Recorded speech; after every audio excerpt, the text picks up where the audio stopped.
dalawa lang kami ngayon na mamana. Dito kami bababa sa dapat ng Parola.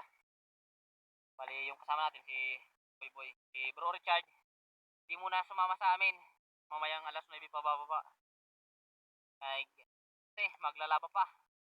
Kaya kami muna ngayon. Bali, subukan namin na puntahan yung Labot na Pasig. Yung Bahura na malayo na dito sa tabi.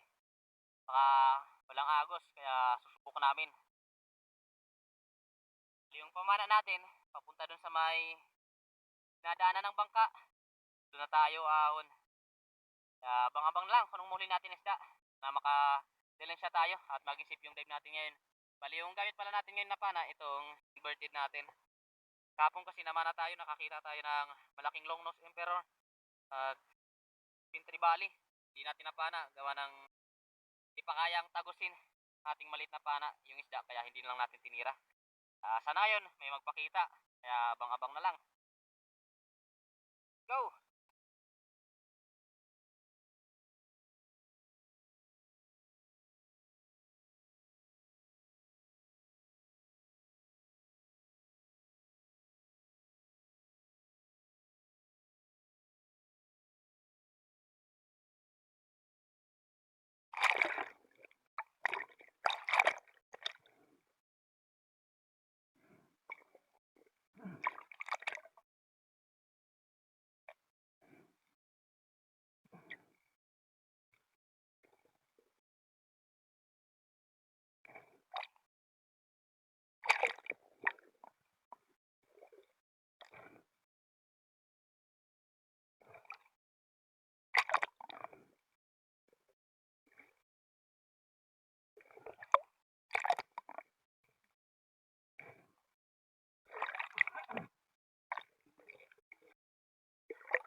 Mahuli tayo mga idol ng ilak, di lang natin na-video.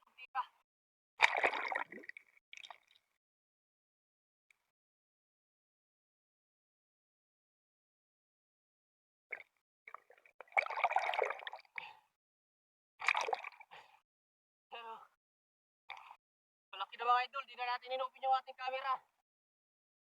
Baka kasi madinig yung tunog ng ating camera. Wala ito. Tiniran lang natin. Lord, laki-laki na itong ilak.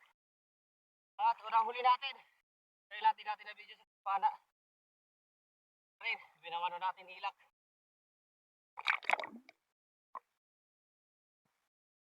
Sa dive natin ito mga idol, dito tayo nag-drop sa gilid ng bato, malapit sa ginugulungan ng mga alon. Ito kasi yung mga na tinitirhan ng mga ilak, kaya nagbabaka sakali tayo na makakita ng ilak sa pwesto na ito. Pagtingin ko dito sa pagitan ng dalawang bato at may nakita tayong ilak, kaya ito na yung pinagpokusan natin na isda para hindi tayo malito kung sakali man na may lalapit pa na ibang isda, para makatira tayo at hindi na tayo mahirapan sa pagpili.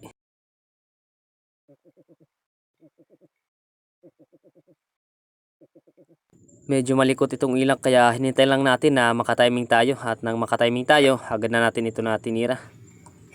Thank you Lord, maganda yung patama natin sa ilak.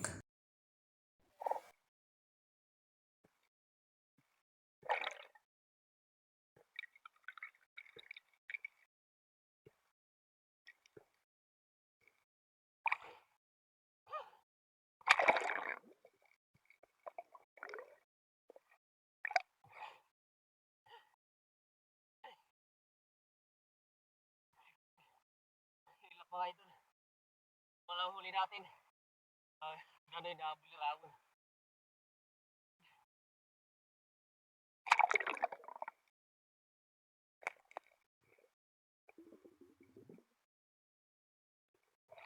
Habang namamana tayo mga idol, ito may nadaanan tayo na kapwa natin Spiro dito sa Divinueva Island. Yan yung kanyang gamit na pana, badyaw type lang, pero yung mga huli, mga ilak, malaking ilak, tapos isang filefish o salimpawod. Ayos na, boundary na yung huli ni bro. Jackpot sa mga ilak.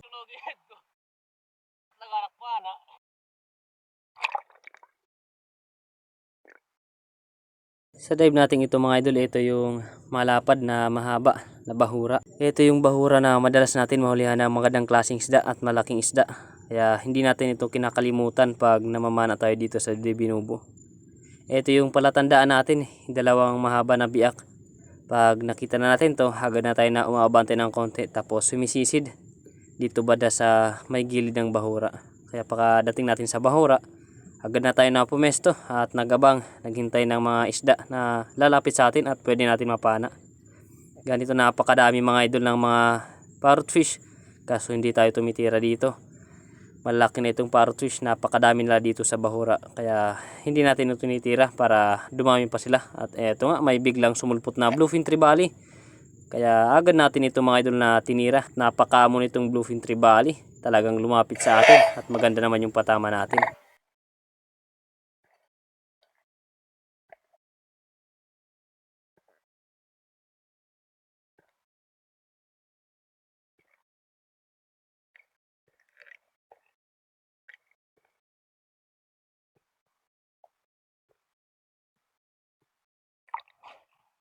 Thank you, Lord.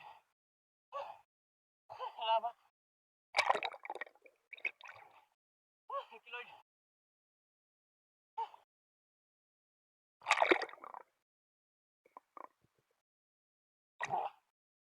Salamat.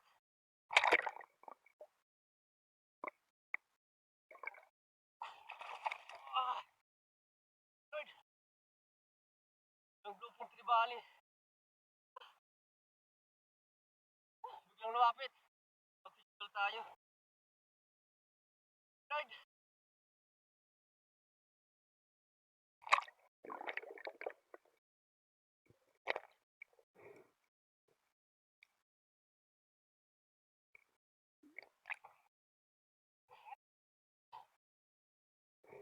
Dito habang palangoy-langoy tayo sa ibabaw ng dagat, may nakita tayong peacock grouper na lumalangoy-langoy. Kaya agad natin ito na binabaan para tirahin ito. Nakita na natin ito na sumasandal sa bato, kaya agad na natin ito na tinira. Baka pumasok pa sa butas. Thank you Lord, at maganda naman yung patama natin sa lapu-lapu na ito o peacock grouper.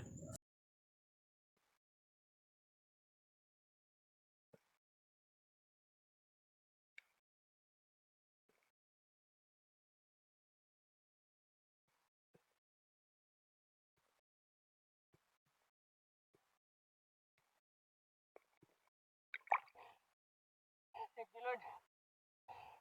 Tagal natin naglangoy. Ilang tayo nakahuli. Mahigit 2 oras tayo na palangoy-langoy dito sa dagat. Tayo mahuling isda. Lord, nakadagdag na rin tayo. So, peacock grouper.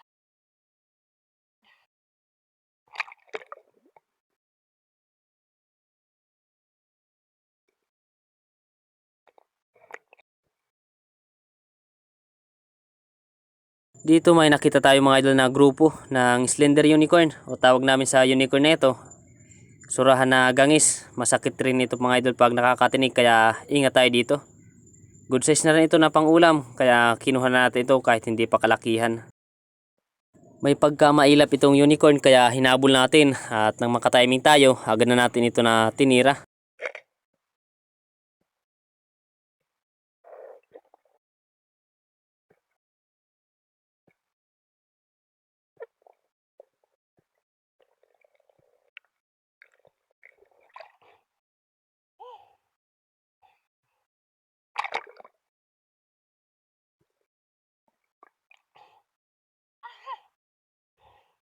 Gangis. Akala ko malaki na. Maliit pa pala. Ayos na ito mga idol. Higa tayo. Ahon na tayo. Tama tayo doon sa ahonan.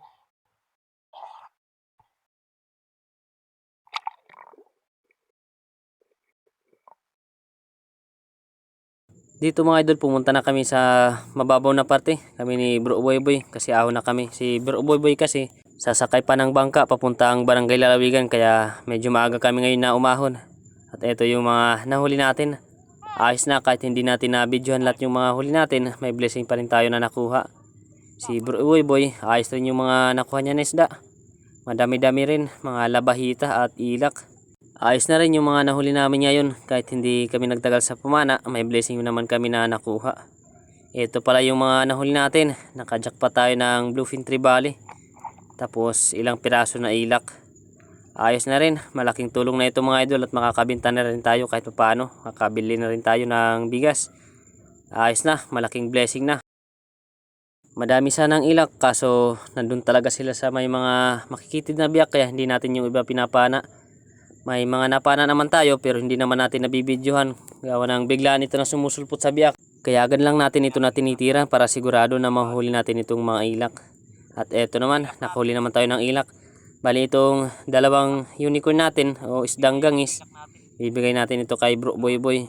Eto na ang mga first class natin, ilak at tapos bluefin trevally.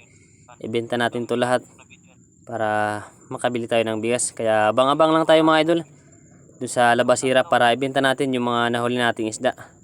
Ayos na. Laking tulong na itong mga nakuha natin. Ito naman yung huli ni Bro Boy Boy. Ayan, ilak, chicken snapper, labahita at triggerfish. Ayos na. Malaking blessing na rin mga idol. Makakabenta na at may pang-ulam pa. Kaya abang-abang lang tayo sa labasira para ibenta natin yung mga huli nating isda. Talagang presko pa yung mga huli ni Bro Boy Boy. Buhay na buhay pa.